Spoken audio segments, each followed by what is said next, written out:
America. It's the country we all live in. To be American means I have freedom of speech. But have you ever wondered how it could affect your life if you didn't have the freedom of speech? How it could affect America? As Americans, we are very blessed to have the freedom of speech. But this freedom is often taken for granted and misused.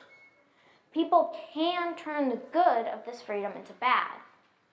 Words are powerful, and they can be used to help and encourage, or they can be used to destroy and hurt people.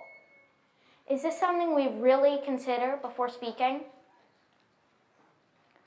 According to Encyclopedia Britannica's website, the First Amendment to the United States Constitution was established in 1791. It states that Americans have the freedom of religion, speech, and the press, as well as freedom of assembly and freedom to petition against the government. In America, we are free to share our personal thoughts, beliefs, and opinions without fear of harm. We are fortunate to have had this amendment for over 200 years. Some countries still don't have the freedom of speech. In countries such as North Korea, Cuba, China, and Afghanistan, people can be imprisoned, physically harmed, or even killed for sharing their personal beliefs and opinions. Freedom of speech is a privilege, but unfortunately, people usually take it for granted. People often say whatever comes to mind, even if this means saying unkind or hateful words.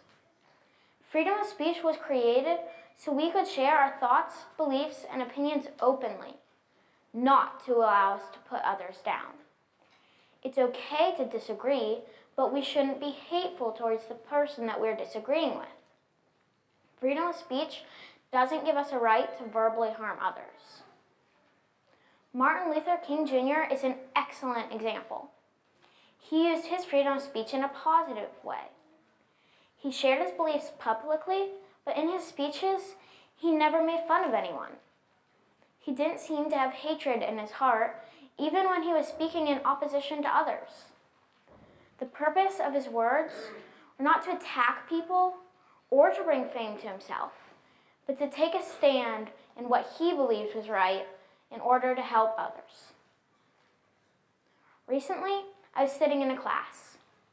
We were learning something the teacher hadn't taught us yet, so she was asking us questions to see what we already knew about the subject. Everybody raised their hands to answer the first question. Suddenly, one boy who knew the answer just blurted it out. He kept this up for a while, even though the teacher told him to stop. He continued to interrupt, preventing others from sharing, even though I know this boy was perfectly capable of raising his hand. I didn't learn much that class because I couldn't focus on what the teacher was saying before the other student would just blurt it out. In this situation, the other student was taking advantage of his freedom of speech. His actions hurt others from being able to learn. This is an example of how people abusing their freedom of speech can hurt others around them. In America, we should not abuse our freedom of speech. We should use kind, helpful, and encouraging words. We're fortunate to have the freedom of speech, and we should use it well. So, when you leave here today, think before you speak and consider your words. Consider what is in the best interest of others. This is what it means to be American. I am America.